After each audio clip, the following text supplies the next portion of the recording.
Só para me constranger. Hoje nós vamos começar a falar sobre a raiva, mas ainda teremos o próximo encontro. Então, a raiva e a tristeza serão divididos em 2 encontros. E hoje nós vamos falar da raiva em aspectos gerais. E no nosso próximo encontro a gente vai discutir o que é cultivar a raiva. No encontro anterior nós falamos em específico do cultivo do medo. Nós tivemos problema na gravação tanto do medo quanto do autodescobrimento.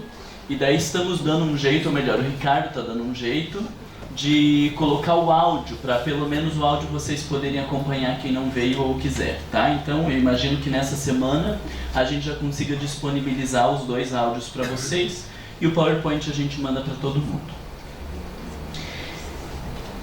Existe uma frase de Mireille Lopes, depois que eu vi que eu não coloquei nenhuma das referências, e aí eu vou falando as referências e vocês têm praticamente todas no livro, tá?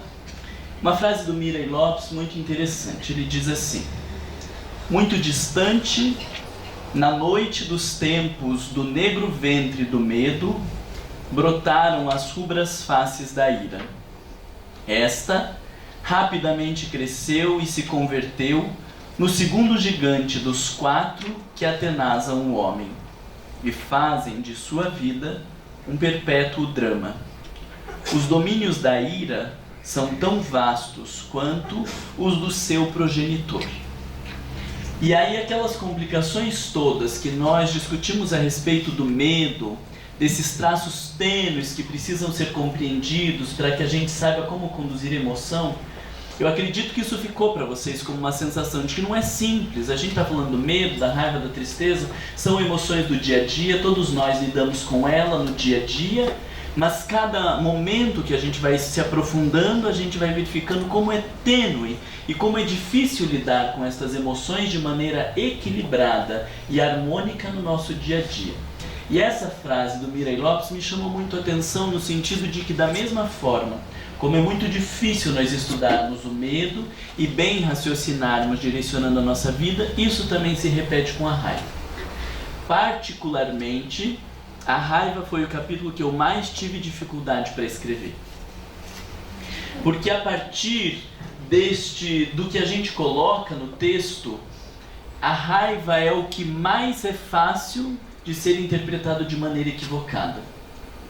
E aí vocês vão entender por que, quando eu estiver falando da dimensão, da questão do cultivo e de como nós direcionarmos. Mas aqueles que já direcionam de um jeito atrapalhado vão se convencendo de que o melhor é isso, e os que reprimem vão se convencendo de que o melhor é isso. Pelo menos é isso que acontece no consultório. A tendência de quem já expressa de justificar sua expressão e se tornar cada vez mais violento, e a tendência de quem reprime é justificar cada vez mais o movimento de repressão. E aí toda vez que eu estava escrevendo e reescrevendo, eu olhava e dizia: meu Deus, mas isso aqui vai dar margem para todo mundo ir se perdendo. E esse é o delicado, né, de escrever um livro. E escrevi e reescrevi várias vezes esse capítulo. E agora, a última vez que eu li, por incrível que pareça, eu olhei e falei: nossa, eu acho que ficou bom. Mas nenhuma das vezes que eu tinha lido até publicar, eu tinha achado que ficou bom. Eu olhava e falava: meu Deus, que coisa confusa, isso aqui tá atrapalhado, tá confuso, tá atrapalhado, tá confuso. E quando eu fui ler para preparar o nosso encontro, eu olhei e falei: gente, mas eu acho que ficou bem bom esse capítulo agora, né? Então vamos compartilhar um pouco de alguns elementos e fazendo aquelas 3 perguntas, não sei se vocês se recordam, que nós temos 3 perguntas a cada uma das emoções. E a primeira delas é essa: eu sinto raiva? Vocês pensaram a respeito disso quando estavam vindo para o encontro, ou ao longo do mês, pensando que o nosso próximo encontro seria raiva? Já era para estar se preparando, né? Para já chegar aqui cheio de conteúdos de quantas vezes que sentiu raiva no dia. Eu fiquei com raiva até de uma pessoa que estava falando enquanto a Neomari estava fazendo oração aqui. Aí ela começou a falar de Jesus e uma pessoa falando. Eu falei: meu Deus, a pessoa não vai calar a boca. Aí a Neomari falando e a pessoa falando. Eu falei: meu Deus, mas eu estou com raiva antes da palestra de raiva, não vai me ajudar isso, né? Aí tentei me abster de quem estava falando e no fim não sei se a pessoa parou de falar ou se eu me abstive. Mas por isso que eu disse no dia, porque nós sentimos isso várias vezes. E muitas vezes nem percebemos que nos irritamos ou sentimos essa raiva, porque ela vai se tornando algo tão comum no nosso dia a dia que parece que faz parte da base do nosso humor, o que não deveria ser e o que não é verdade. Mas um bebê tem raiva? Hã? Um bebezinho tem raiva? Olha a cara desse bebê, você me pergunta se tem raiva. Ela me pergunta se o bebê tem raiva. Esta expressão do bebê é a melhor descrição que tem de raiva. Vocês vão ver quando Mirei Lopes fala que os tons avermelhados da irrigação sanguínea com os tons amarelados da icterícia por causa do fígado inflamado, eles se misturam. Você olha e fala, meu Deus, mas é perfeita a descrição desse bebê, né? Dos tons entre o amarelado e o avermelhado, do sangue e do fígado explodindo. Eu não tenho dúvida que um bebê desse tem raiva, vocês têm dúvida? Por isso que eu pus dos bebês, vocês vão ver que em todas as perguntas que é de se eu sinto raiva, em todas elas tem um bebê. Vocês lembram do medo? Eu lembro. Que também era de um bebezinho. O da raiva é de um bebezinho, da tristeza também de uma criança, porque isso faz muito parte da gente. Talvez na primeira encarnação, na primeira vez que foi um bebezinho, ainda não, porque não desenvolveu. Mas esta alma que hoje está no corpo de um bebê, já viveu inúmeras experiências de raiva. E na hora que está lá mamando, e a mãe não tira o seio e ele não quer mais mamar, eu fazia isso, minha mãe disse fazer, mordia o seio, tipo, você tem que saber que agora eu não quero mais mamar, mordia o seio. Mas se não der mais mamar, a gente também chora e briga e fica bravo porque não tem mamar. E você vê crianças que ficam vermelhas desde muito pequeno se você não fizer o que ele quer naquele momento. Eu lembro de uma amiga que disse que o médico falava para bater no bebê porque ele ia se inflamando e precisava tirar ele daquela emoção. Eu falei, meu Deus do céu, a que nível que a gente chega, né? Eu fiquei daí sem leite. Nas perguntas se resolveu o meu problema da raiva. Só fiquei mais inflamado de raiva. Então alguém aqui não sente raiva, por favor, se retire e vá procurar uma psicoterapia, porque você está mais cego do que todo mundo. Ou talvez esteja com um câncer no cérebro de tanta raiva que você já guardou. E talvez procure então um neurologista, porque você não tem noção de quanta raiva deve ter guardado aí dentro de você. Eu lembro na raiva, e aí a raiva, a gente fala da raiva, talvez seja a emoção mais difícil da gente falar nos meios religiosos, depois eu vou falar para vocês. E eu lembro que eu tinha feito uma palestra lá em Goiânia sobre as emoções e falando que Jesus tinha se irado e a mulher ficou revoltadíssima. Ela disse, como pode? Vocês estão acabando com Jesus, porque Jesus não é isso, porque não sei o que, não sei o que. Claro que eu nem discuti com ela, porque os textos mostram isso, mas fiquei pensando o quanto que é difícil para a gente pensar, né, por conta de que a raiva ela nos desidealiza. A raiva talvez seja a emoção que mais nos torna mundano, que mais fala da nossa inferioridade, das nossas limitações, do nosso egocentrismo. Então por isso que eu pergunto se você tem clareza que sente raiva, se você identifica onde você sente, os momentos que você sente raiva, porque ela faz muito parte de nós, mas talvez seja que a gente nos meios religiosos mais resista, porque é a emoção que está mais ligada ao desequilíbrio. Concordam comigo? Vamos primeiro para a definição de raiva. E aí vocês vão ver como é confuso a denominação. O dicionário da língua portuguesa fala da raiva como um acesso de fúria, arrebatamento violento, cólera, ira, sentimento de irritação, agressividade, rancor e ou frustração, motivado por aborrecimento, injustiça ou rejeição sofridas, aversão em relação a algo ou alguém, horror, ojeriza. Vocês conseguem perceber na definição como nós temos um leque de possibilidades definidas pelo mesmo termo, que vai desde um sentimento de irritação até um acesso de fúria ou horror. Na nomenclatura é muito difícil a gente olhar para o nosso dia a dia e dizer isso é um momento de raiva, isso é um momento de fúria, de ódio, de isso ou daquilo. É muito difícil porque a forma como cada um de nós vive é muito particular. Nós optamos pelo termo raiva, embora alguns autores façam uma classificação de energia agressiva e a raiva já seria um processo avançado lá das energias agressivas. Mas na maioria dos autores das teorias das emoções, a raiva é considerada uma emoção básica, ou seja, ela está na base de todos os outros processos emocionais, na maioria dos processos emocionais, e por isso nós usamos o termo raiva, pensando que nós podemos ter raivas leves, médias e graves, muito graves. A única questão que é importante, talvez agora, esclarecer para vocês, quando eu digo que é difícil entender o que seja um momento de raiva, de cólera, de ira ou ódio, é porque toda emoção, não sei se vocês lembram da definição, toda emoção ela é decorrente de um evento e ela é passageira. Então, quando eu fico sentindo e ressentindo aquilo e já não estou mais frente à pessoa ou à situação e aquele negócio está me consumindo, nós não estamos mais falando de uma raiva. Nós estamos falando de mágoa, de ressentimento, de rancor ou mesmo de ódio. Porque a emoção é uma reação frente àquele estímulo. E quando eu vejo fulano de volta, me acelera o coração porque eu fico com raiva lembrando daquela situação. Mas quando eu não estou lembrando, não estou na frente do sujeito e aquilo persiste na minha mente, nós já não estamos falando da raiva. Nós já estamos falando de um sentimento que é algo do ideativo que nós alimentamos e que tende a nos gerar muitos prejuízos. Então por isso a gente precisa ter atenção. Tá? A raiva, como eu estava falando para vocês, é um aspecto delicado e eu trouxe duas dimensões para nós olharmos. As considerações sociais, o que a gente pensa no dia a dia, na sociedade e nos meios religiosos. E olha que interessante porque são posicionamentos contrários.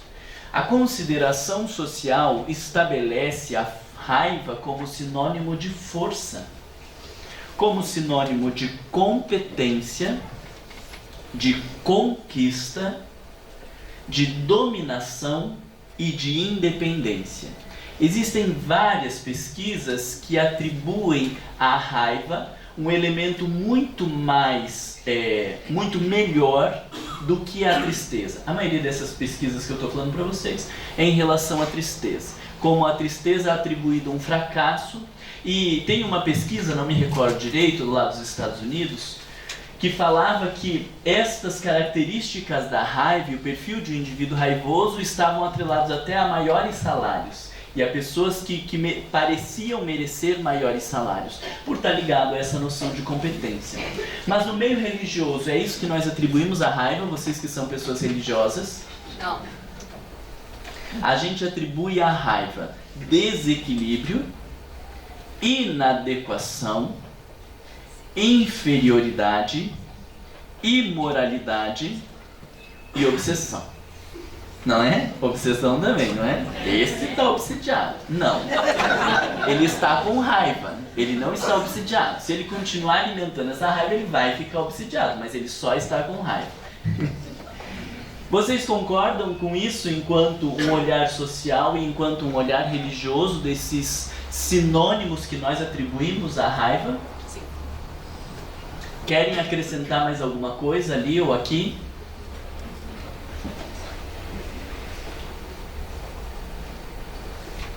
Eu não acho que seja contraditório, mas eu acho que são complementares, são modos de ver diferentes. É, modos de ver diferentes. Por exemplo, eu vejo muitas pessoas no corporativo com muita agressividade e que moralmente realmente, né, questionáveis e que tem sucesso, sim. E que tem sucesso, sim. Então, é valorizado. Eu acho que são os dois lados da mesma moeda, se complementam. Sim. Então, o lado que a sociedade vê e o lado que a religião vê, mas é um pacote só. Mas qual que é o problema disso? Então, a partir do que a Sandra está falando, a gente tem um desdobramento, que é um problema. Porque aquilo ali, como é valorizado, vai nos estimular a um comportamento de violência. E de repente nós estamos passando por cima das pessoas e nem nos tocamos que aquilo ali seja antiético, que aquilo ali seja um problema, porque temos o aplauso ou a valorização do mundo. E por outro lado, nos meios religiosos, este olhar a respeito da raiva estimula um comportamento de repressão. Repressão quer dizer eu eliminar da consciência aquilo que está presente dentro de mim. E não lembro se eu falei, quando nós discutimos sobre autodescobrimento, que repressão enquanto mecanismo de defesa do ego, ou seja, o ego vai fazer um movimento para esconder aquele conteúdo, como um mecanismo de defesa, ele é inconsciente. Não é eu estou morrendo de raiva, eu paro e digo, Ave Maria, não posso ter raiva, vou reprimi-la. Eu simplesmente reprimo. Não vejo ela presente na consciência e digo, meu irmão, imagina, eu acho que estamos aqui e tudo bem, não há problema nenhum. E eu acredito que eu estou ótimo, que eu sou este anjo de candura e que esta pessoa não oferece problema nenhum. A repressão não é um movimento consciente e por isso é tão difícil da gente entender os conteúdos reprimidos. Porque não é que ele passou pela consciência, eu tive contato, eu dialoguei com ele e agora excluí da consciência eu não enxergo. Eu simplesmente não acredito que aquilo faz parte de mim. Lembra do exemplo da puritana, quando você diz, mas eu acho, segundo Joana de Anges, que existe uma mulher louca de desejos sexuais aí dentro de você. O que ela faz? Ela te mata, mas ela não aceita que isso seja uma verdade. Porque este conteúdo não veio o desejo sexual, ela pensa, nossa, eu faria sexo a noite inteira com aquele cara. Ai, não posso pensar. Simplesmente não pensa. E ela diz, nós temos que ver todos como irmãos. E aí ela vai sentar lá, vai conversar com ele, vai pegar na mão dele, vai desejá-lo, mas tudo numa dimensão inconsciente, sem perceber aquilo que faz parte dela. E aí está o problema da nossa raiva. Quando nós reprimimos sem ter consciência que estamos fazendo. Reprimimos já quer dizer, já pressupõe sem ter consciência de que estamos fazendo. Ou vamos para o comportamento violento, ou vamos para a repressão. E aí é que nós ficamos oscilando. É muito difícil achar esse meio termo. O meio termo é o que a gente chama de cultivo. Ou nós estamos no extremo da violência, ou estamos no extremo da repressão. E aí que eu falei para vocês da dificuldade quando eu estava escrevendo, porque dependendo de como estava escrito, o indivíduo violento acredita que ele tem que continuar sendo violento, porque tem que botar os pingos nos is, e é isso que tem que fazer. E o indivíduo reprimido acredita que precisa continuar reprimindo. E é muito delicado. Por isso você fique atento qual caminho que você acha que deveria seguir e questione-o infinitas vezes. Próxima pergunta. Como eu fico quando sinto raiva? Você sabe dizer, você consegue se imaginar no espelho, você consegue sair da cena e observar como você fica quando você está com raiva, desde uma pequena irritação com a mulher que não cala a boca na hora da oração, até a vontade de matar uma pessoa porque ela estuprou seu filho na sua frente e você quer matá-la a todo custo. Você consegue perceber o que acontece dentro de você? Poucos fizeram assim, o resto nem pensou, tá pensando, o que está acontecendo com vocês? Estão pensando? Na maioria a gente vai se achar ridículo, né? Pensando, se pudesse sair da cena e olhar eu num acesso de raiva, você tem que olhar. E aí vai ver o motivo pelos quais a gente fica com raiva, da mais raiva ainda. Eu ia dizer tristeza, olha que eu acho que eu tô bom agora, né? Porque me dá uma tristeza, uma decepção, desgosto. Eu não sei se eu não falei pra vocês, mas hoje a gente vai precisar terminar um pouco antes o nosso encontro, porque depois disso a gente ainda tem viagem pra fazer palestra amanhã de manhã. A gente, tô falando, não é essa gente louca que fica sempre falando na terceira pessoa. Eu e o Juliano temos viagem. Porque eu não gosto desse agente, né? Que fica falando a gente. Parece educação, mas eu não acho. Identificando então a raiva. Olha a descrição de Daniel Goleman no livro Inteligência Emocional. Na fisiologia da raiva, isso sou eu falando, né? Tá entre aspas, mas agora que eu tô vendo que sou eu falando. Na fisiologia da raiva, descrita pelo psicólogo Daniel Goleman, o sangue flui para as mãos, tornando mais fácil sacar a arma ou golpear o inimigo. os batimentos cardíacos aceleram-se e uma onda de hormônios, entre outros a adrenalina, gera uma pulsação, energia suficiente para uma atuação vigorosa. Então, na raiva, parece que a gente se prepara para abater o sujeito. E por que é importante compreender essa fisiologia? Porque na hora que eu encontro alguém e percebo traços disso dentro de mim, eu consigo identificar que estou com raiva. Na hora que a gente já está tomado pela raiva, ficou tarde. Já falou o que não devia, já agiu como não devia, já expressou o que não devia. Nós deveríamos começar a perceber a partir dos primeiros sinais da raiva. Quando fala que o fulano vem e já dá uma aceleradinha no coração, ou você está apaixonado, levou um fora, sabe que aquela pessoa não está interessada em você, e aí você camufla a tua frustração com raiva, dizendo que você odeia a pessoa, ou você está com raiva de verdade em decorrência de outros motivos que a gente vai trabalhar mais pra frente. Mas você percebe que a raiva, ela parece que tonifica o corpo, gera um estado até de disposição. A tristeza gera uma sensação de indisposição, uma falta de vitalidade, e a raiva gera esta maior vitalidade. Muitas vezes, com raiva do nosso emprego, é que a gente encontra força para procurar outro emprego, para procurar outro marido, para dar limite para os filhos. Então isso eu já estou falando para ajudá-los a tirar essa noção de que a raiva é uma coisa horrorosa, que a gente precisa eliminar da nossa vida, porque tem muito a ver com uma disposição, com uma força que nos faz realizar coisas que, se não estivermos com raiva, talvez a gente não realize. O problema é quando ela derrapa para a violência, aí sim. Mas conseguindo manter num nível saudável, a raiva não é algo a se envergonhar. Isso vai ficando claro na cabeça de vocês? Sim. Mesmo sendo espíritas? Vocês lembram? Eu perguntei pra vocês, né? Mas eu pergunto de volta. Espírita tem raiva? Mascarada, né? É uma raiva espírita. Tem umas reuniões de diretorias, essas coisas, que é: meus irmãos, vejam bem, mas ele queria dizer seus demônios, presta atenção. Aí fala: meus irmãos, cavalheiros, né? Traz aquele cavalheiro, dá um ódio.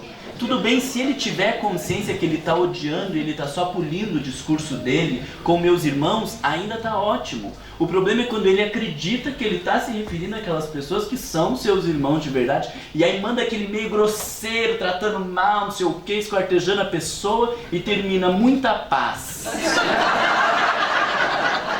Abraços fraternos. Beijo no coração.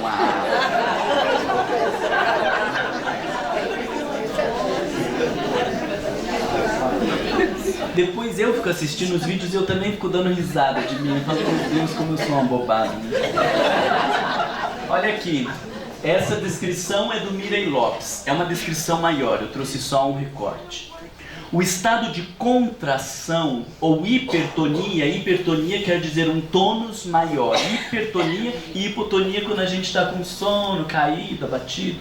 Hipertonia passa então dos músculos estriados aos de fibra lisa.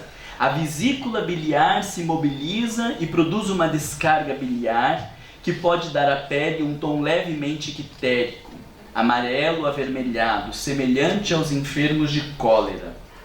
Quem sente esta vivência experimenta um profundo mal-estar e desassossego, quer dizer, um desgosto, opressão torácica, peso no epigastro, necessidade de fazer algo sem saber exatamente o que é.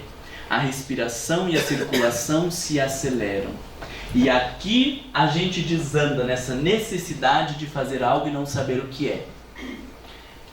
Daí a gente vai para a geladeira e come. Daí a gente trata mal qualquer um que estiver ao nosso lado por um motivo qualquer, um filho que falou um negócio, a pessoa que falou um torto, um telefone que não para de tocar, e aí a gente desconta e vamos nos perdendo, né? Tem gente que daí vai pegar as espinhas do rosto e vai apertando, apertando, e quando vê geram umas feridas enormes no rosto. Outros que vão se coçando, se coçando, se coçando, até fazer ferida no corpo, porque a gente não está conseguindo canalizar essa energia para onde ela precisa. E por estar desregulada, ela vai gerando um monte de comprometimentos. Se identificaram com algum desses? Aí a coisa tá tão feia, a gente vê que tá feia, tá feia, tá feia, aí chega uma frase de Joana de Ângeles que dá uma amenizada. Olha que bonito que ela nos diz. E falando que Joana de Ângeles tem um histórico de muitas reencarnações como freira, numa postura extremamente evangelizada, vir do mar, numa frase dizendo, gente, a gente tem direito de sentir raiva, vocês têm que ficar com o pé atrás, o mar não é uma pessoa muito certa, é uma pessoa raivosa e tudo mais, está defendendo em causa própria, legislando em causa própria. Mas Joana de Ângeles, que é um espírito tão doce, falar que a gente não deve se envergonhar de sentir raiva, para mim tem outro peso. E ela fala justamente isso. Ninguém se deve envergonhar-se ou conflitar-se por ser vítima da raiva. Fenômeno perfeitamente normal no trânsito humano. O que se deve evitar são o escamoteamento dela pela dissimulação, mantendo-a intacta. O desdobramento dos seus prejuízos pelo remoer do fator que a gerou. A autocompaixão por sentir-se injustiçado. O desejo de revide mediante a agressividade, ou acompanhado de perecer o sofrimento do antagonista. Nós não devemos nos sentir mal, nem nos envergonharmos, olha a expressão que ela usa, porque a raiva é algo perfeitamente normal.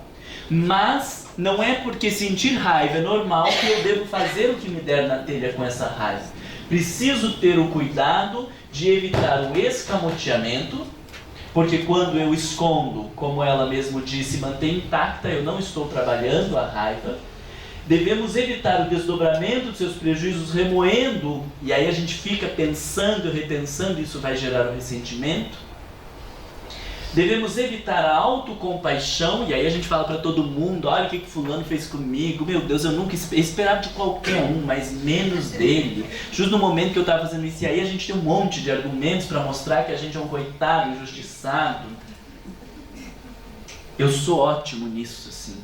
Eu tive uma amiga que uma vez a gente discutiu, já faz muito tempo, a gente discutiu e aí teve um dia que ela chegou e disse, não vamos nem discutir. Para por aí, porque eu sei que você vai inverter essa situação, eu vou terminar com pena de você e eu tenho certeza que eu estou certo e que você está errado, então a gente não vai nem discutir para você não inverter a situação. Então vocês vejam que coisa, né? Não sei vocês, mas eu tenho uma habilidade ótima em fazer, olha como eu sou coitado injustiçado. Ou o desejo de revide mediante a agressividade, ou mesmo a gente não tem a postura agressiva, mas se satisfaz vendo o outro sofrer, perecer, ter dificuldades ou problemas. E ainda com um discurso bem evangélico, né? Ah, mas Deus é justo, cada um vai ter o que merece. Isso é agressividade descontrolada. Porque além de você não... Além não, tá errado. Você não quer sujar as suas mãos com o trabalho sujo e você vai deixar que Deus suje as mãos dele. É porque ele que vai fazer a vingança que você não vai fazer, porque você já é evoluído. Deus é que vai te vingar. E eu ouço as pessoas dizendo, mas é por isso que eu sou espírita, por causa da lei de causa e efeito. E aí escorre o veneno da pessoa, que se ela morder a própria língua, já cai seca ali na hora, morta. Mas eu perdoei. Agora o problema dele é com a lei divina, né? Só falta dizer o que é muito pior, né? Eu gosto daqui, que é muito pior. Eu falo, gente, porque eu já fiz tanto grupo sobre perdão na casa espírita com as pessoas, discussão, porque na palestra vocês não tem tanto espaço para falar, né? Mas grupo, e aí deixa as pessoas falando, e você fala, meu Deus do céu, e ela acha que perdoou, ela tem certeza que perdoou, uns e-mails assim que às vezes eu recebo com umas justificativas loucas, eu só digo assim, você precisa procurar psicoterapia. Porque o que você vai falar para uma pessoa dessa? Ela tem todas as justificativas de que ela é evangelizada, o problema é do mundo e tá tudo ótimo, desde que as pessoas mudem vai ficar tudo bem. Então é muito delicado, porque a gente usa da doutrina espírita para enfiar um discurso e continuar mantendo-a intacta. Porque daí eu não olho para ela, não lido com ela, não preciso trabalhá-la. Esse que é o grande risco quando a gente cria esses discursos. Diga, Ieda. Passei por uma situação pessoal onde eu fiquei com uma raiva absurda, assim, recentemente, e essa coisa de falar mal era frequente. Falar mal da pessoa, Mal da situação, da situação da pessoa. E assim, é um desejo incontrolável de falar mesmo, porque a raiva foi grande. Nesse caso, mas eu não fui lá, eu não matei ela, eu estava Estava esperando uma atitude mais enérgica de você, só ficou falando mal. Não tanto falando mal da própria pessoa, assim, só que quando não tinha oportunidade, eu não mas assim... Quando me incitavam, eu falava mal, mas daí é muito difícil, né, gente? Eu não procuro ninguém para falar mal do fulano, mas quando vem falar dele, né? A questão de você falar de desdobramento pela... Joana fala, né? A Joana. Do desdobramento dos seus prejuízos pelo remoer do fator que a gerou. Isso não é uma forma de analisar. Como seria uma analisação dessa? Não vou falar. Como que seria uma forma de canalização dessa raiva? Sabe por que eu não vou falar? Porque vai ser muito particular, nem de pessoa para pessoa, de situação para situação. Porque eu, enquanto uma pessoa mais extrovertida, vou ter uma forma de expressar minha raiva que talvez as pessoas introvertidas não tenham. Eu consigo chegar para a pessoa e dizer, olha, eu tô com raiva de você porque você fez isso, fez aquilo, e eu me senti assim, me senti assado, e que uma pessoa introvertida não vai conseguir fazer. Mas isso eu vou conseguir fazer com todas as pessoas? Também não, porque são relações diferentes, existem relações de poder, de hierarquia, de um monte de coisa. Então, o que eu vou fazer em cada uma das situações talvez seja algo diferente. Não existe uma resposta pronta, mas vou trazer muito para vocês do que não dá para fazer. E quando nós estivermos discutindo o cultivo da raiva, nós vamos pensar em vários caminhos. E aí cada um precisa ter a maturidade suficiente para, frente a um próximo episódio, pensar qual é o caminho mais saudável. Por isso que a ideia do cultivo, ela pressupõe justamente isso, né? A gente tem linhas gerais de como tratar as orquídeas, de como tratar as violetas, de como tratar estas ou aquelas plantas, mas mesmo assim cada uma tem um jeitinho. Quem cuida de planta sabe disso, né? Vai dizer, aquela lá, ela não gosta muito de sol, as outras vão que é uma maravilha, mas essa precisa ficar aqui, essa sim, uma gosta mais de água, outra gosta menos. Então a gente precisa desenvolver essa sensibilidade e a partir do autodescobrimento a gente vai entendendo o que é o melhor em cada situação. Não existe regra pronta. Todas as regras prontas em relação à raiva você fique com o pé atrás, porque não vai ter como enfiar a goela abaixo. Diga. Eu estava pensando aqui o seguinte, toda raiva tem uma origem, né? Toda raiva tem uma origem. E às vezes você sente raiva porque por causa de uma expectativa que não foi atingida, ok? E eu concordo que um pouco de raiva pode ser bom e tal, mas a raiva excessiva às vezes acontece porque você mesmo criou uma expectativa excessiva para você. Então, e vai ser prejudicial. Então não seria melhor você rever alguns parâmetros? Claro. Você rever as suas expectativas para você ter menos raiva? Claro. Esse é o essencial que a gente vai trabalhar no próximo encontro, que é da onde que ela nasce. Então já adianto para vocês, Joana de Angelis diz, a raiva nasce do ego que se sente ferido. Tá? E a partir disso a gente vai analisar, porque dependendo do tipo de ferimento, a gente vai ter um tipo de cuidado. Dependendo se for outro tipo de ferimento, outro tipo de cuidado. Então é aí que a gente vai entrando nesse ou para fora ou para dentro e o que a gente faz com isso. Mas vocês vão ver que é muito tênue, não tem uma resposta pronta. Ela fala da digestão psicológica do fato, que exatamente isso que ele está falando, que ele vê que ele tinha muita expectativa, que estava muito alto, isso gerou essa raiva. Seria assim, cada situação você fazer essa digestão psicológica? O que é, né, a digestão psicológica? Racionalização. Não, usa esse termo, raciocínio. Racionalização é um mecanismo de defesa. Olha só, por que a raiva está tão ligada aos problemas digestivos, né? Porque a gente não consegue digerir esses fatos e ou implode ou explode. Então, a gente vai discutindo justamente o processo de digestão. Mas para eu saber o que é a digestão, eu preciso saber o que aconteceu dentro de mim. Se é em decorrência das minhas expectativas, se é em decorrência da baixa autoestima, as pessoas mais raivosas em geral têm menos autoestima. Então, a gente vai ter que ir entendendo o que é aquela situação, para que a partir da compreensão daquela situação eu saiba o que fazer. Não existe resposta que vem de fora para dentro. As respostas que nós vamos construindo em relação à raiva são de dentro para fora. Eu compreendo o que aconteceu, e compreendendo o que aconteceu eu vou ver o que faço. E compreender o que aconteceu a gente vai discutir no próximo encontro, tá? Agora é só uma coisa para vocês ficarem com raiva mesmo, assim. Olha lá, trouxe para vocês alguns sintomas e para vocês pensarem. Não se prenda tanto a todos esses sintomas aí, mas para vocês pensarem que existem sintomas em decorrência da repressão da raiva e existem sintomas em decorrência da expressão da raiva. No Shiatsu, algumas linhas, a linha Zen do Shiatsu diz que a repressão da raiva pode produzir dores de cabeça, dores na vista, dores nas pernas e nos ombros. Falta de determinação, falta de energia, exaustão, falta de energia sexual, gota, fibromialgia, câncer, doenças de pele, problemas digestivos. Por repressão. Então eu posso não me ver como uma pessoa raivosa, e sofro de fibromialgia, tenho um câncer que desencadeia outras coisas, que são em decorrência da raiva que eu não consegui ter contato e lidar no meu dia a dia. Por que esses sintomas são importantes? Porque eles sinalizam que dentro de mim existe uma raiva não consciente. E eu vou precisar fazer contato com ela para poder lidar.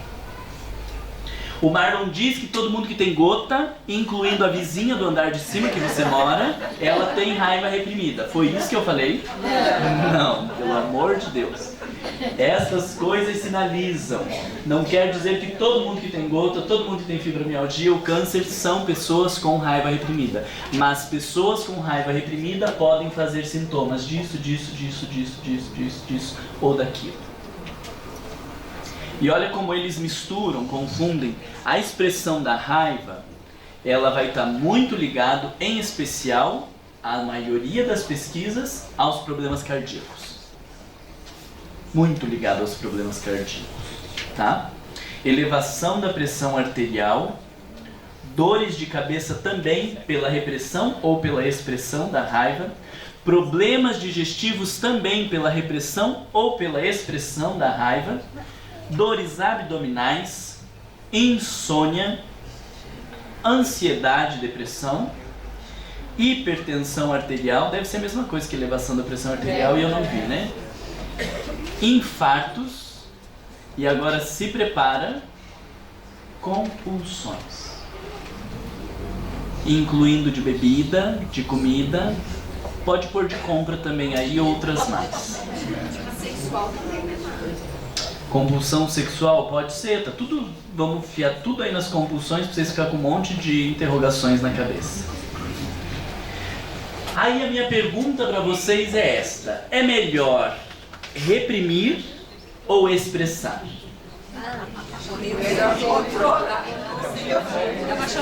Hein? Reprime ou expressa? Ah, mas quem que falou contigo? Olha, vocês vão ter minha gratidão pro resto da vida. Olha o que eles disseram: reprime ou expressa? Daí eles disseram cultiva. Tá cultivando meu ego exacerbado agora pra achar que eu sou uma pessoa importante. Cultiva, nem reprime e nem expressa. Nenhuma das duas é boa. Por quê? Porque já viveu, desregulou, desandou. A gente precisa se trabalhar a ponto de não desencadear esses quadros complexos e quando eles desencadeiam, saber o que faz. Mas na hora que eu estou sentindo raiva, o problema já está lá. eu vou precisar pensar na ação que gere menos prejuízo. Eu gosto de pensar assim, entre me matar e matar o outro, o que é melhor? Eu acho que é me matar, porque sou eu comigo mesmo. O outro ainda vai ter um problema. Entre explodir no meu estômago ou explodir e acabar com a autoestima do outro ser humano, é melhor o meu estômago. Fui eu que gerei, eu que fico com prejuízo, né? Mas reprimir ou expressar são já problemas que nós temos. Nós não vamos discutir como expressar a raiva. Nós vamos discutir como canalizá-la. É diferente. É diferente, a gente tem um direcionamento. Expressar, meter a boca, falar e colocar a responsabilidade no outro, canalizar é diferente. A gente está falando de um percurso a ser realizado para que ela atinja o seu fim. Ela é uma energia com disposição que tem uma finalidade própria. E nós precisamos compreender qual é a finalidade. O medo, nós estávamos vendo enquanto uma energia de preservação. Lembram disso? A raiva, nós vamos compreendê-la enquanto uma energia de movimentação e de rompimentos. A gente precisa saber o que precisa romper e o que precisa movimentar, em direção ao quê. Mas é uma energia e tem um sentido de movimentação e de rompimentos. A gente só precisa compreender em qual direção precisa movimentar, qual tipo de relações ou situações precisa romper. Se eu não compreendo isso, eu rompo o que não devia de romper e me afasto ou modifico situações que não deveria modificar. Daí eu mudo de casamento várias vezes, eu mudo de emprego várias vezes, eu mudo de cidade porque eu não suporto o trânsito, mas não entendo que não era isso que precisava ser mobilizado na minha vida, eram outras questões. E aí eu vou mudando lá fora porque não consegui interpretar que tipo de mudança precisava operar. Diga. Encaixa mais como vivenciar essa emoção que você está sentindo? Claro, vivenciar, fazer contato, compreender. Daí compreendendo eu vou saber o que fazer. Quando as pessoas falavam das vezes em que haviam descontado sua raiva na pessoa que a provocara, o verdadeiro efeito era mais um prolongamento do estado de espírito que o seu fim. Esse é de uma pesquisa, não lembro, mas está citado lá no livro. Então, isso nos faz pensar sobre os mitos em relação à raiva. De que se a gente botar para fora, se a gente descontar, este negócio vai ficar bom. E justamente várias pesquisas que fazem o acompanhamento das alterações fisiológicas, neuropsicológicas, vêm nos mostrando que não. Diminui uma certa tensão que existe dentro de nós. Assim como uma respiração profunda e uma visualização terapêutica também diminuem tensão. Mas diminui uma tensão porque aquela energia estava ali, a gente não sabia o que fazer e a gente faz algo que nos traz mais prejuízo. Então esta ideia de falar, de expressar, enquanto eu não for lá e meter a boca no fulano e falar tudo que ele precisa ouvir, eu não vou ficar quieto. Isso não é verdade. Você vai ficar pior do que estava. Porque aquela energia contida, ela se extravasa gerando prejuízos para o seu próprio cérebro, para o seu corpo, em especial para o corpo espiritual. Então esta justificativa de que a gente precisa colocar para fora, ela é um mito. E aí trouxe outros para que vocês pensem. A raiva não manifestada causa dano. Por que isso é um mito? Eu acabei de mostrar para vocês que ela causa dano. Por que é um mito? A raiva não manifestada causa dano. Porque raiva vai causar dano. Não interessa se manifestada ou não. Não existe essa lógica de se eu não manifestar vai gerar prejuízo. Porque se manifestar também vai. Então ela causa dano de qualquer jeito. A liberação agressiva produz bem-estar. Mas Marlon, eu me senti tão bem depois que eu meti a boca no fulano. Como que você vem dizer que não gerou um bem-estar? 10 minutos. Gerou um bem-estar para o ego adoecido. Que se sentiu superior, que se sentiu acima, que se sentiu fazendo justiça, que se sentiu maravilhoso. Isso não é bem-estar de verdade. A liberação da raiva coloca o indivíduo em contato com a emoção. E aí vem aquelas teorias de você socar a almofada, gritar, bater não sei onde, e coisa de boxe, não sei o que, não sei o que. Coloca em contato com a emoção? Não. Colocar em contato com a emoção é entrar. O que eu estou sentindo?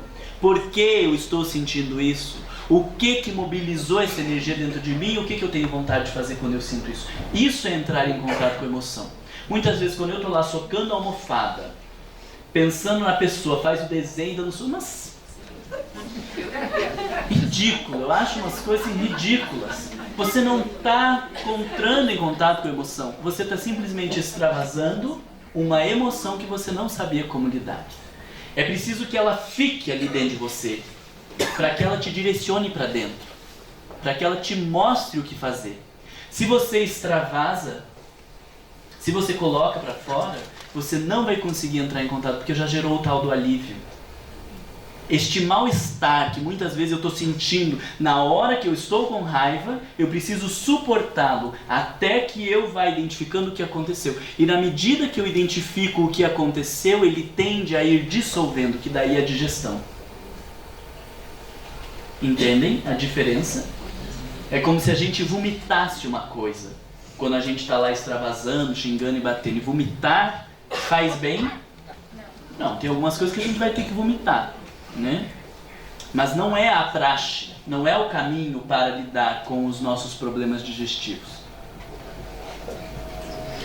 Comparado às emoções do ano, a raiva seria o verão. Adoro essa comparação. Por ser um estado de alta temperatura, desejado por muitos, nesta época, as pessoas parecem mais dispostas e ativas, sem se ater aos possíveis riscos. No verão, do mesmo modo que na raiva, nós estamos mais expostos, permitimos-nos sem reflexão e somos tomados por impulsos que geram constrangimento futuro. Toda temperatura elevada, seja externa ou internamente, exige cuidados para evitar queimaduras. E aí nós estamos falando das altas temperaturas, e aí fica muito fácil de entender o estômago explodindo, né? Fazendo úlcera, fazendo gastrite, problemas de esofagite, volta aquele ácido na garganta que gera um mal-estar, porque dentro nós estamos à beira de uma explosão. Vou passar um pouquinho mais rápido em decorrência do horário. Facetas da raiva.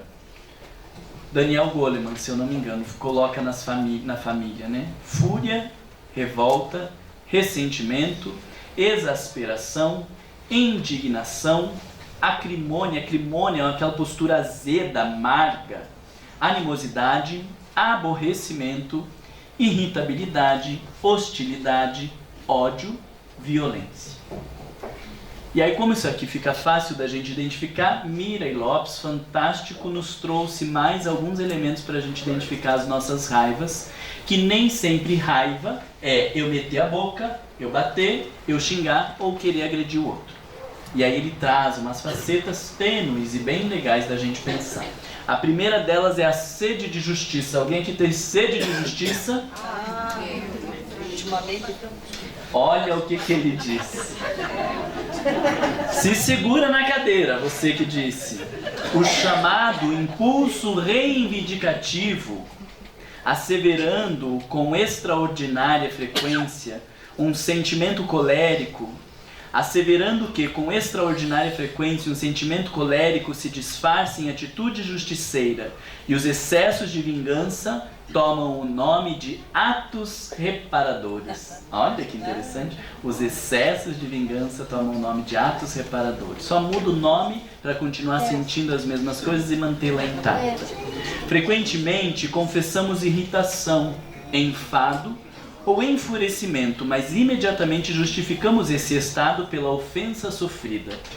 Por isso, desejamos resolver a situação, desfazer o agravo, revidar a ofensa, reivindicar nosso direito. Assim, o impulso agressivo destrutivo toma por pretexto qualquer alteração aparente da conduta alheia para se satisfazer, enganando-nos e, ao mesmo tempo, fazendo-nos crer que servimos a um dos mais excelsos valores humanos. Que horror, né? E aí você lê lá no Evangelho Jesus dizendo: bem-aventurados que têm sede de justiça. Ficamos com Jesus ou com Mirei Lopes? Com os dois. Porque Jesus está falando do verdadeiro desejo de justiça. Aquele desejo que custa muitas vezes os nossos próprios prazeres. Aonde a gente vai sair perdendo. Aonde a gente talvez se prejudique. Aonde talvez a gente tenha que voltar atrás, mas mesmo assim a justiça precisa ser feita. E ela começa por nós mesmos. Fazendo justiça nas nossas atitudes, no nosso comportamento, nas nossas relações. Então existe um verdadeiro desejo de justiça que está acima dos desejos egóicos. Mas isso aqui que Mirei Lopes está falando é a forma que nós encontramos de expressar a nossa agressividade com um discurso de sede de justiça que compõe a maioria de nós. Aí eu queria trazer para vocês, se vocês puderem, assistam esse filme, Um Dia de Fúria. Meu Deus do céu, que filme bom! Fala da raiva, mas não fique só no geralzão assim. Perceba os traços, como esta raiva vai crescendo nas pessoas. São atores muito bons, você percebe as expressões faciais. É super interessante, eu vou trazer para vocês o primeiro caso. Não. O primeiro caso é do avião lá, né? Eu vou trazer para vocês o segundo caso. São só 10 minutos para quem não assistiu. E para quem já assistiu, vale a pena a gente olhar de volta e pensar um pouquinho sobre essa questão da sede de justiça que hoje está tão presente na nossa sociedade, né? Tem outro, Contos Selvagens. Contos Selvagens? Relatos Selvagens. Também falam Será que precisa apagar mais a luz? Não.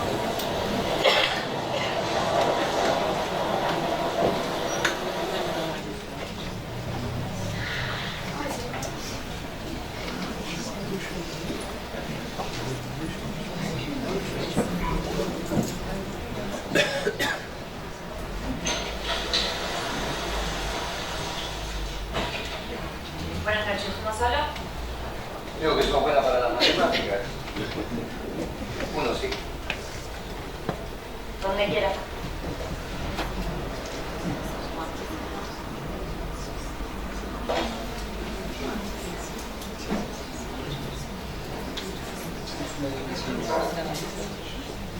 Del plato del día tenemos lentejas con arroz.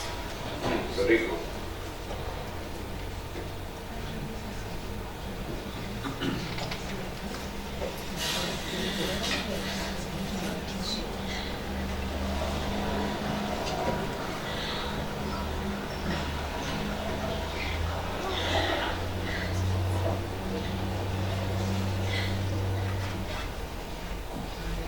¿Y yo?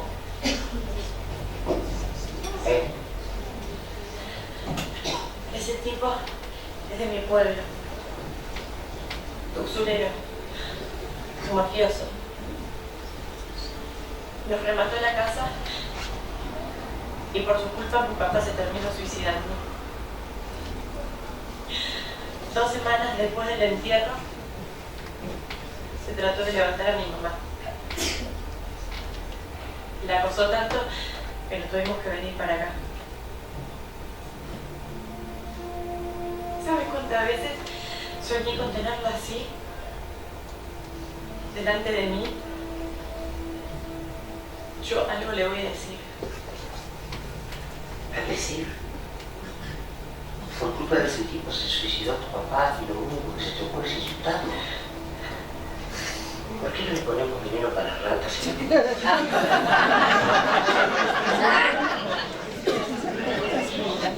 Tranquila, corazón.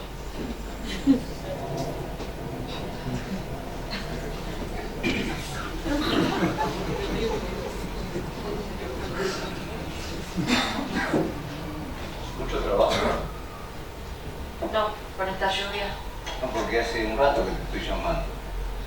Tenés que mirar más al salón, bebé. Perdón.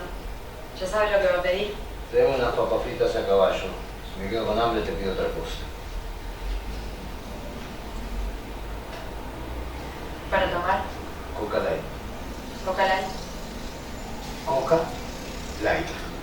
Papa frita, caballo.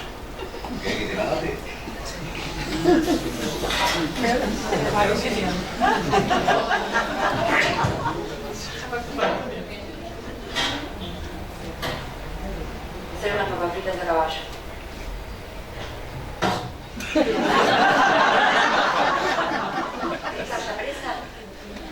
Presa. El esfuerzo le van a hacer una autopsia en los del FBI. Papas fritas a caballo. Van a pensar que fue con los tirados.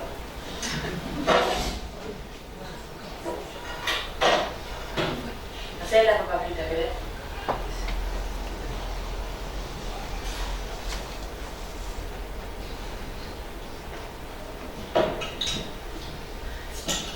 Te pido una opinión, porque pareces una chica despierta, ven y acércate.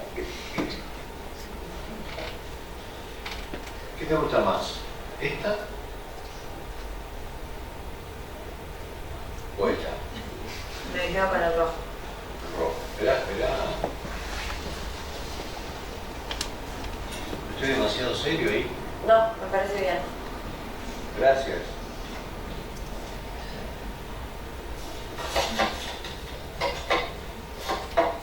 Además no es tanta primera cárcel. Déjame comer. Papá va a hacer la si te toco como grupo, ¿qué va a pasar bien? Voy a hacer las cartas. ¿Vos estuviste presa? Un tiempo. Y te aseguro que me sentía mucho más libre que acá. Esto es una mierda. ¿Y qué hiciste? Nada de lo que me arrepienta.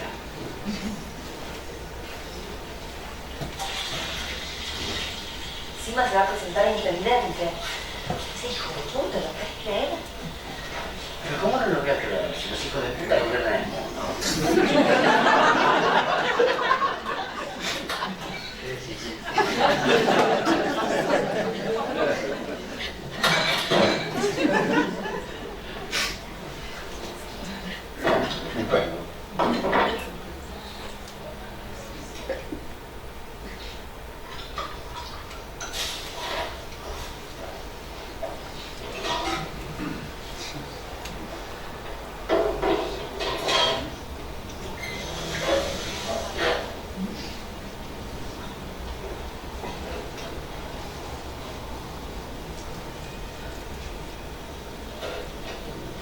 ¿Lo pusiste? Hacete la boquita muerta ahora. Decime que no te diste cuenta. Así está el país. Todos quieren que alguien le dé su merecido a estos personajes, pero nadie se espera mover un dedo. Sentiste orgullosa, nena. Por una vez en tu miserable vida estás haciendo algo que vale la pena. No, yo no estoy haciendo nada, ¿eh? ¿Ah, no? ¿Te quedas acá discutiendo conmigo en lugar de sacar el plato? Tranquila. No te tenés que preocupar por nada. Sé de investigación, yo iba a decir que esta mañana estoy echando veneno en la cocina porque estaba haciendo de bicho, que por otro lado es absolutamente cierto. Y si casualmente una piedrita cayó de toda una olla. Una locura esto.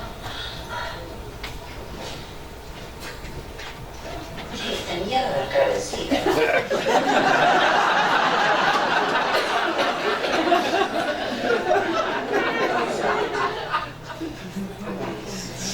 Cuando el veneno vencido, más o menos.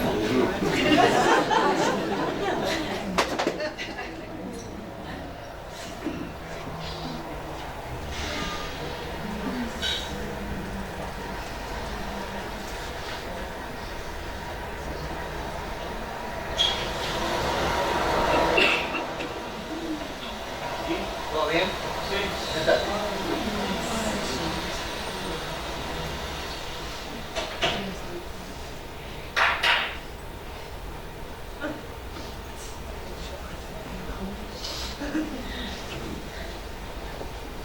¿Qué tomas, Alexis? No sé, anda. ¿Se me voy a calentar un poquito? No, dejá.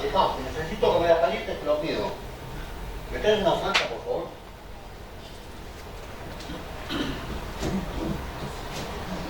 ¿Qué podría tu noche?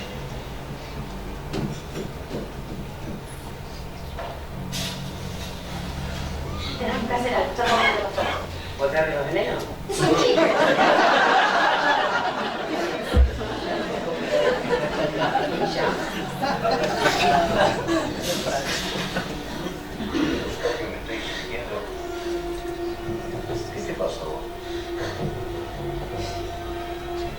¿También? Ay, permiso, esto debe estar congelado. ¡Vos dejá! ¿Pero quién carajo te enseñó a entender? ¿Puedes dejar comer a la gente en paz?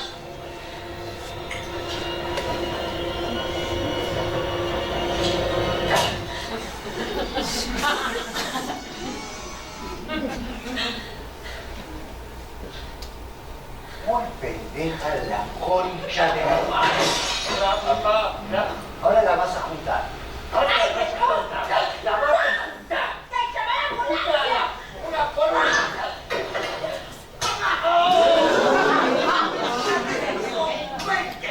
¡Te voy a sacar el hígado como trozo!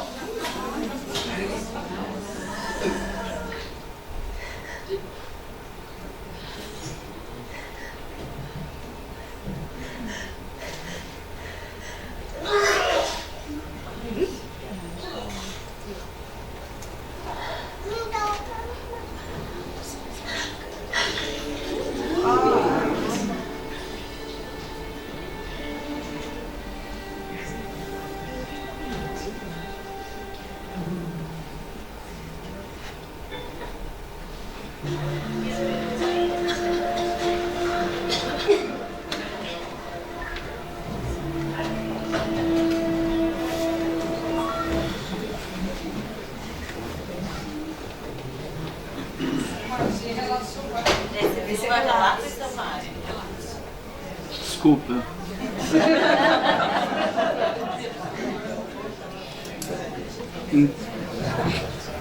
Esse filme é Relatos Selvagens. A gente não vai ter tempo de discutir e podia ficar só em cima dessa faixa aí pra gente discutir. Quem que estava com raiva? As duas estavam com raiva, né? E ver o quanto que está atrelado, né, o lidar com a raiva, com este fazer justiça. Mas mesmo que ela inicialmente tivesse ido lá e falado tudo o que ela queria, metido a boca no cara e tudo, ia passar o mal-estar que existe dentro dela? Não. E aí a gente vai desconstruindo essa ideia de que lidar com a raiva quer dizer colocar os pingos nos is lá fora ou fazer justiça, porque isso não é verdade. Tá? Pelo menos isso fica claro para vocês? Sim. Tem mais um monte de coisa pra gente passar aqui rapidinho. A ironia. O meu nível de ironia depende sempre do grau do absurdo que fui obrigado a escutar. Já viram isso? Você acha que tá certa. Todo irônico, segundo Mireille Lopes, todo irônico é um irado que não ousa manifestar abertamente seu contentamento e recorre à máscara de um falso humorismo. Analisando a ironia, vê-se que ela contém um fundo sádico e perverso, que o torna ainda mais desagradável que a agressão direta, mediante o insulto ou a crítica franca. O irônico procura ao mesmo tempo humilhar seu adversário e esnobar sua superioridade intelectual, mas de maneira covarde por ocultar a ofensa direta. Tem algum irônico aqui agora? Tem a coragem de levantar a mão depois desta? Crítica. Um crítico é, de certo modo, um juiz, ou seja, alguém que decide acerca de algo. Para que a crítica não tenha germe a ira, é necessário preencher 4 condições básicas. Eu vou pular isso aqui porque não critique, fique quieto, né? Você vai dar um jeito de dizer que está dentro daquelas condições básicas. Não, fique quieto, vai lá e faz tua parte, faz o melhor que você pode, tá ótimo. Humorismo.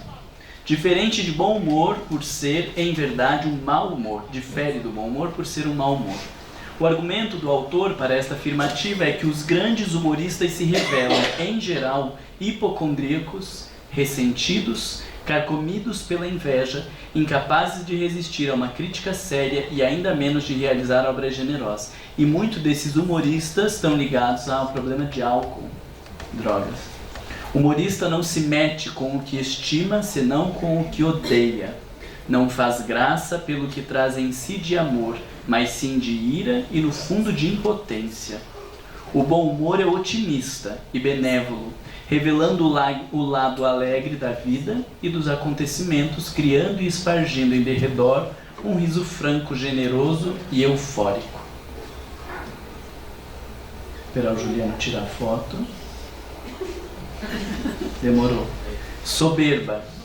Diferente do orgulhoso, que autossatisfeito tenta dissimular esse defeito, o soberbo o cospe. Aqui que eu fui aprender a diferença de soberba e orgulho, né?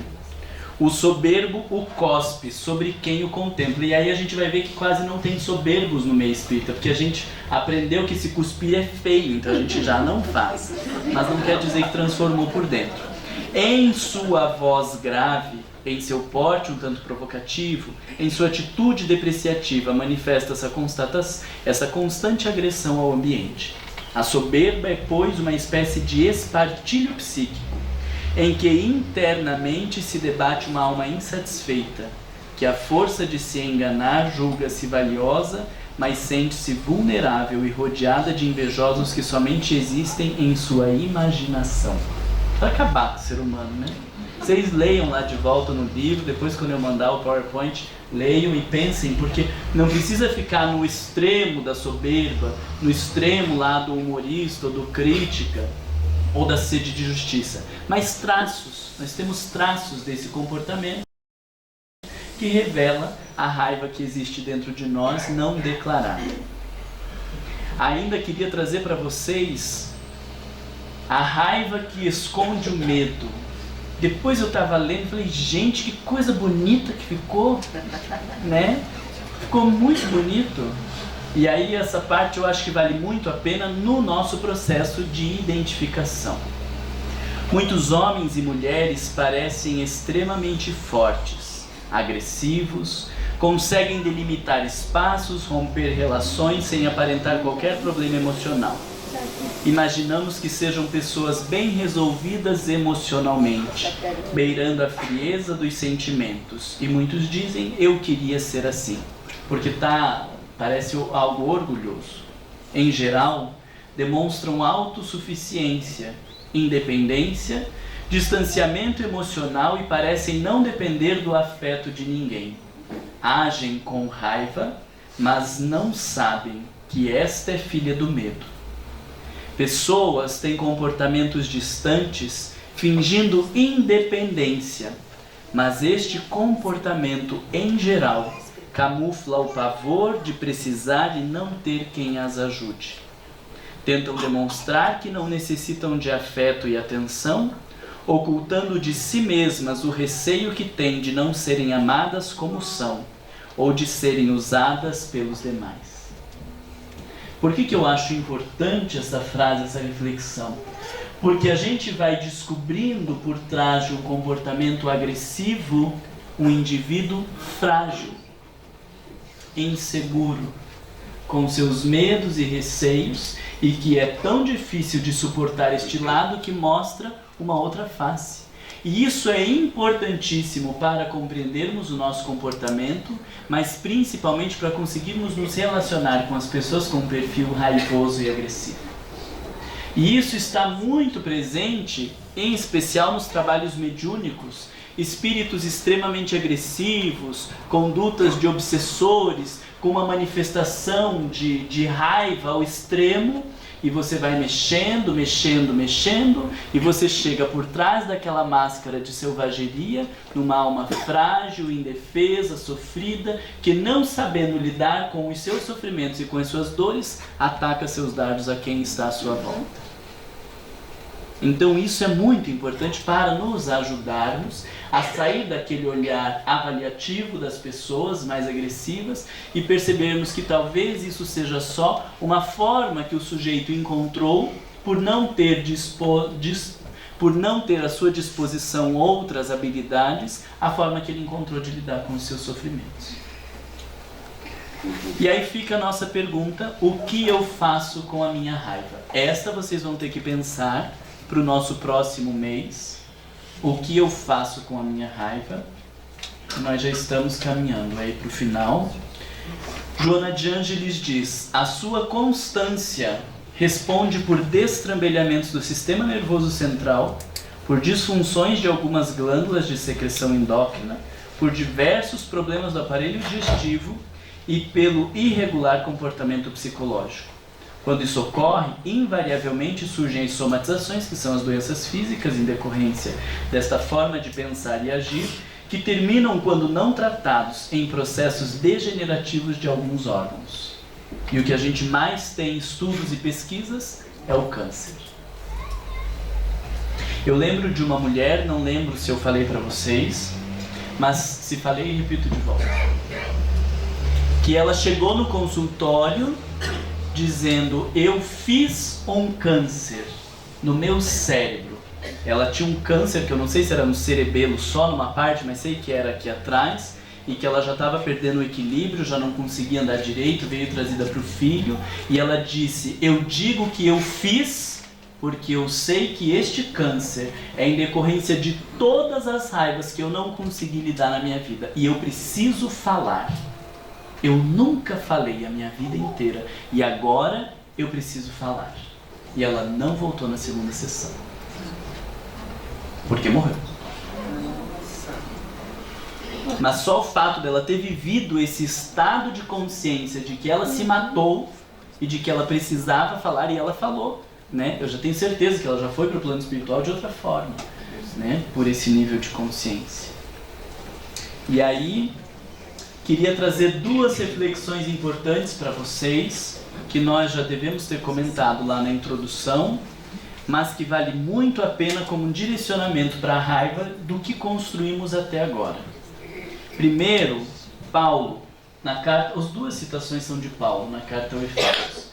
Primeiro ele diz: irai-vos e não pequeis. Eu não vou dizer que é isso que Paulo quis dizer, porque eu acho que é o auge da arrogância, dizer que um autor quis dizer isso ou aquilo. Desculpa. Dizer que um autor quis dizer isso ou aquilo. Até do meu livro, se vocês forem perguntar o que eu quis dizer com tais parágrafos que está aí, eu acho que eu não sei dizer. Quanto mais o que Paulo quis dizer quando ele falou irai-vos e não pequeis. Mas lendo uma frase dessa me faz pensar que irai-vos é praticamente inevitável. A gente sente raiva, a gente se ira. E ele está falando, parece que reconhecendo a natureza humana, que nós nos iramos. Mas pecar é o que eu vou fazer com esta ira. Temos o direito de nos irarmos, mas não temos o direito de pecar. De fazer com que esta ira se transforme no comportamento violento. E aí pense violento tanto em direção ao outro, quanto em direção a nós mesmos, porque se matar também é um crime. E depois, então aqui ele fala do sentir e o problema é o que eu vou fazer, e ele diz assim: não se ponha o sol sobre vossa ira. Acho também extraordinária essa colocação. Nós vamos sentir raiva, nós vamos cuidar para que ela não descambe para os atos violentos, agressivos desmensuradamente, mas precisamos cuidar para que o sol não se ponha sobre a nossa ira, ou seja, não dormir com ela, não alimentar dia após dia, não ficar remoendo, porque esta raiva que eu sentir hoje, se eu ficar alimentando que o fulano não podia ter feito isso, porque quem que ele pensa que é, porque aquilo e aquele outro, isso já não é mais raiva, isso se transforma em ressentimento. E é muito mais difícil de lidar com os ressentimentos do que administrar as nossas raivas no dia a dia, porque eles vão se cristalizando na nossa alma e é muito mais difícil dissolvê-los. Então precisamos sentimos, cuidamos para que isso não se manifeste de uma maneira atrapalhada e inadequada no nosso comportamento. Não podemos deixar de sentir, mas precisamos cuidar para que depois de sentido não ficar alimentando, porque isso vai se tornar um problema maior para as nossas vidas. Nessa questão de alimentar, né? E, como que é a palavra? Alimentar e repreender, alguma coisa. Reprimir.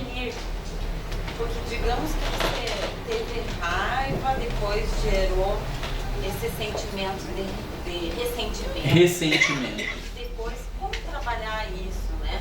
Você tem o ressentimento e sem reprimir, fica um pouco confuso. Não vai ter reprimir depois. Quando teve ressentimento, eu já estou consciente que eu estou com raiva. Repressão é não estar consciente que eu estou com raiva e acho que está ótimo. Certo. E uma vez você percebe o ressentimento, não existe uma forma para tentar minimizar esse prejuízo que isso causa? Perdão. Para o ressentimento cabe perdão. O que sobra de saudável para aquela mulher, para a moça? Ela vai ter que aprender a perdoar. Se ela não aprender a perdoar, ela vai se destruir. Porque sempre vai ter este cara, alguém que lembre este cara, uma situação que lembre o que a mãe dela passou, algo que lembre o suicídio, quando ela ouviu um outro caso de suicídio, alguém que perdeu o pai, ela sempre vai lembrar disso e sempre vai ficar atordoada. Vocês viram que ela entrou atordoada na cozinha, né? Esperando aquela hora. E ela vai falar, ela vai matar, ela vai fazer qualquer coisa. A única que lhe cabe é perdoar. Mas vocês vão perceber que perdoar tem muito a ver com o que a gente vai discutir de cultivar a raiva. Que tem a ver com compreender o que acontece conosco, o que faz com a energia. Porque perdoar não é ficar visualizando luz, Jesus que abençoe aquela pessoa e não sei o que. Não é disso que a gente está falando. Perdoar é o processo do digerir, é o não alimentar estas coisas, administrar as nossas emoções. Vocês vão ver que é muito mais profundo do que este comportamento externo de dizer não tem mais nada com essas pessoas. Então, frente a uma raiva que nós tenhamos, só cabe perdoar. Esse é o maior antídoto que nós temos. O problema é que a gente não sabe direito o que é perdoar. A gente sabe uma máscara de perdão. A gente sabe um comportamento externo que nós chamamos de perdão. Mas o que é perdão de verdade, nós temos muita dificuldade de entender, né? Pro ano que vem a gente faz um grupo de perdão, né? Porque eu tô sentindo umas coisas pulando de vocês assim, ó. A gente no ano que vem vai fazer um grupo sobre perdão. Ai, gente. Eterno, botou escrito. Eterno. Vai virar um grupo de apoio. Um grupo de apoio sobre o perdão, né? Então, gente, nós terminamos por aqui. Pensem na questão do que você faz com as suas raivas. E daí todas essas dúvidas que vocês estão, eu imagino que elas vão clarear quando nós discutirmos compreender e cultivar a raiva no próximo encontro. Se vocês puderem ler o capítulo, os itens antes, compreendendo e cultivando a raiva, vai ficar mais fácil, porque daí aqui a gente só acerta os detalhes, tá bom? Um ótimo mês para vocês, fiquem com Deus e com suas raivas para trabalhá-las.